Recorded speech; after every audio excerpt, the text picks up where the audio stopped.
Hello everyone, అందరు ఎలా ఉన్నారు? అందరు బాగున్నారని అనుకుంటున్నాను. ఈరోజైతే నేను బెంగుళూరు టు గోకర్ణకైతే వెళ్తున్నాను. అండ్ మేమైతే బస్ అయితే బుక్ చేసుకున్నాం అనమాట, స్లీపర్ అయితే. అండ్ బెంగళూరు నుంచి డైరెక్ట్గా గోకర్ణకి బస్సులు అయితే ఉన్నాయి.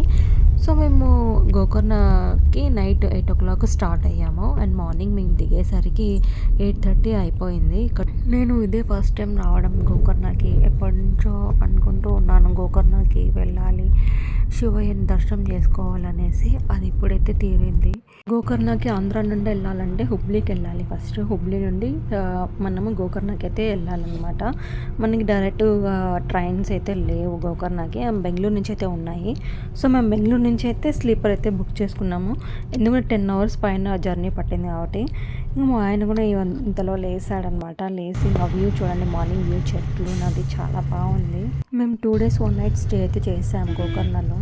ఇంకా అలాగే స్ట్రైట్గా లోపలికి అయితే వెళ్ళాలన్నమాట. ఇల్లు మధ్యలో నుంచి వెళ్ళాలి. బస్ స్టాండ్ లోపలైతే ఉంది మనకి. అండ్ బయట అప్పుడే ఎండ స్టార్ట్ అయిపోయాయి. టైం అయితే 8:30 అవుతుంది అంతే. ఎండ చూడండి ఎలా ఉందో, సమ్మర్ కదా, చాలా ఎండలు అయితే ఉన్నాయి అక్కడ. మీరు వెళ్తే ఖచ్చితంగా వాటర్ అవి సేఫ్టీగా గొడుగు ఇవన్నీ తీసుకొని వెళ్ళండి. చాలా ఎండలు అయితే ఎక్కువ ఉన్నాయి. అండ్ ఇప్పుడు మేము లోపలికి ఎంటర్ అయిపోయాం అనమాట. ఆల్మోస్ట్ వచ్చేసింది. ఇక్కడ చూడండి, పురాతన ఇల్లులు ఉన్నాయి అన్నీ. చాలా ముద్దు ముద్దుగా ఉన్నాయి, చిన్న చిన్న ఇల్లులు. నాకు చాలా ఇష్టం పురాతనమైన ఇల్లులు అంటే. ఇక్కడే రూమ్స్ అవైలబుల్గా ఉన్నాయి మనకి. కానీ అక్కడ తీసుకున్నారంటే రూమ్స్, మనం టెంపుల్కి రావడానికి చాలా టైం పట్టుద్ది. అందుకే మేము రూమ్ అయితే టెంపుల్కి దగ్గరలోనే 1 kilometer దగ్గరలో తీసుకున్నాం, బస్ స్టాండ్ దగ్గర. ఆంధ్ర నుండి డైరెక్ట్ గోకర్ణ బస్ కానీ ట్రైన్ కానీ అవైలబుల్లో లేవన్నమాట. సో మనము హుబ్లీకి అయితే వెళ్ళాలి. ఫస్ట్ హుబ్లీలో దిగిన తర్వాత రైల్వే స్టేషన్ నుంచి న్యూ బస్ స్టాండ్కి వెళ్తే అక్కడ గోకర్ణ బస్సులు ఉండొచ్చు, ఉండకపోవచ్చు. లేకపోతే అంకోలా బస్ ఎక్కినారంటే అంకోలా బస్ స్టాండ్లో దింపుతారు. అక్కడ మీకు గోకర్ణ బస్సులు అయితే దొరుకుతాయి. అక్కడ ఎక్కామంటే గోకర్ణలో దిగేయచ్చు. మన హుబ్లీ నుంచి డైరెక్ట్గా 3 hours పడుతుంది. మేమైతే ఇప్పుడు గోకర్ణ బస్ స్టాండ్లోకి ఎంటర్ అయిపోయాము. బస్ స్టాండ్ నుండి మేము రూమ్కి అయితే 1 kilometer అండ్ టెంపుల్ కూడా 1 kilometer. అక్కడ ఆటో వాళ్ళు చాలా రేట్ అయితే చెప్తున్నారు. అంటే అందరూ ఒకే రేటే ఫిక్స్ చేశారు, 70 rupees. మేము వెళ్ళేది కొండపైన ఉందన్నమాట మా రూమ్ అయితే. ఇలా నడుచుకుంటూ వెళ్ళాలి. మీరు వెళ్ళినప్పుడు ఆటోలో అయితే వెళ్ళండి. మా వల్ల కాలేదు నడచడానికి, అలా ఫుల్ ఎండ్ అయితే ఉంది. ఎట్లా కూడా నడిచామని రూమ్కి అయితే వచ్చేసాము. రూమ్ తీసేసుకున్నాము. అండ్ రూమ్ కూడా చాలా నీట్గానే ఉంది, పర్వాలేదు, బాగానే ఉంది రూమ్ అయితే. అండ్ బ్యాక్ సైడ్ వచ్చినామంటే మనకి బాల్కనీ కూడా ఇచ్చాడు. అండ్ మాకు ఇచ్చిన రూము గ్రౌండ్ ఫ్లోర్లో అయితే ఇచ్చారనమాట. ఇంకా రూమ్కి వెళ్ళి ఇంకా ఫ్రెష్ అప్ అయ్యేసి ఇంకా టెంపుల్కి అయితే బయలుదేరాము. ఇక్కడ మనం నడుచుకుంటూ ముందుకు వెళ్ళామంటే కోటి తీర్థం అయితే వస్తుందన్నమాట. ఇక్కడ కోటి తీర్థంలో స్వామివారిని దర్శనం చేసుకునే ముందు ఇక్కడికి వచ్చి స్నానం చేసి దర్శనానికి అయితే వెళ్తారు చాలామంది. అండ్ అక్కడ నుంచి మేము అట్లే సందులోంచి టెంపుల్కి అయితే వెళ్ళాలి. సందులు ఉన్నాయన్నమాట, చాలా చిన్న చిన్న సందులు. ఆ సందులలోనే పురాతనమైన ఇల్లులన్నీ ఉన్నాయి. చాలా బాగా అనిపించింది, బాగున్నాయి ఇల్లులు అయితే. అండ్ కొంచెం ముందుకు వచ్చామంటే అక్కడ మనకి రథం అయితే ఉంటుందన్నమాట, స్వామివారి రథము.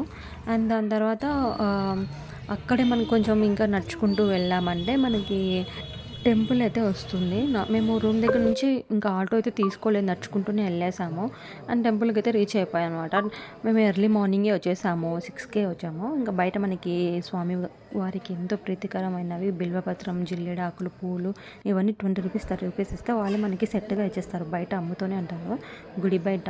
అండ్ లోపల సీసీ కెమెరాస్ ఉన్నాయి. మొబైల్ అయితే అలౌడ్ లేదు. నేను ఇక్కడ కెమెరాస్ లేని చోట వీడియో తీసాను అంతే.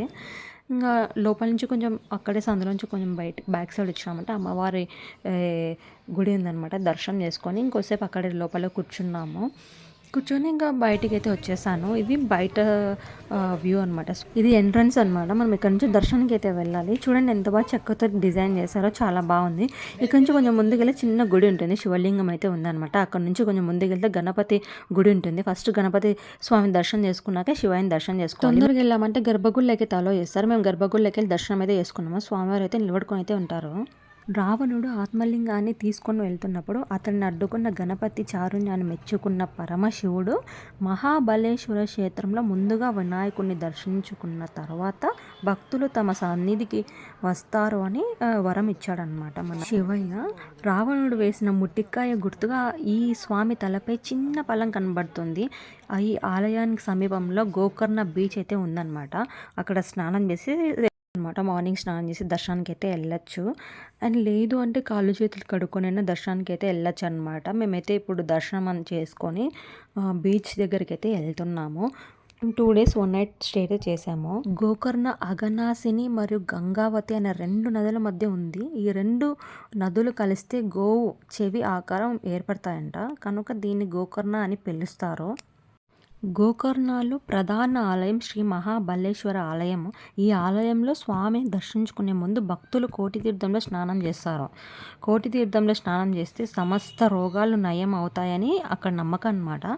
అలాగే కోటి తీర్థం దగ్గర చుట్టూ ఉన్న ఇళ్ళల్లో మనకి చిన్న చిన్న గదులు అయితే ఉన్నాయి కదా, అక్కడైతే మనకి మన పితృలకి వాళ్ళ ఆత్మ శాంతి కలగాలని పిండ ప్రధానమైన చేస్తూ ఉంటారు. అవన్నీ చేసిన తర్వాత పూజలు అయిపోయి ఇలా బీచ్ దగ్గరకు వచ్చేసి స్వామి వాళ్ళకి పూజ అయిపోయిన తర్వాత ఇస్తారు కదా, అవన్నీ ఇక్కడ బీచ్లో అయితే వదులుతారు అనమాట. దక్షిణ కాశీగా పిలువబడే క్షేత్రం గోకర్ణ క్షేత్రము. నేను లోపల దర్శనానికి వెళ్ళేటప్పుడు మొబైల్ అలౌడ్ లేదనమాట. నేను వీడియో తీయలేదు. సో అక్కడ మార్నింగ్ మనకి అభిషేకం చేసే తర్వాత అలౌడ్ చేశారు లోపలికి. అండ్ స్వామి ఆత్మలింగం అనేది లోపల పక్క ఉందన్నమాట. పైకి మనం తాకడానికి అయితే ఉండదు. రౌండ్గా ఒక ద్వారం అయితే ఉంటుంది.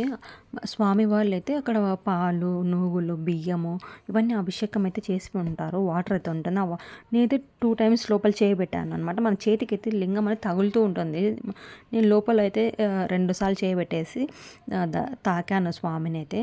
దర్శనం చాలా బాగా దర్శనం జరిగింది. దాని తర్వాత వాటర్ నేను తలపైన చల్లుకొని కొంచెం వాటర్ అయితే తాగాను.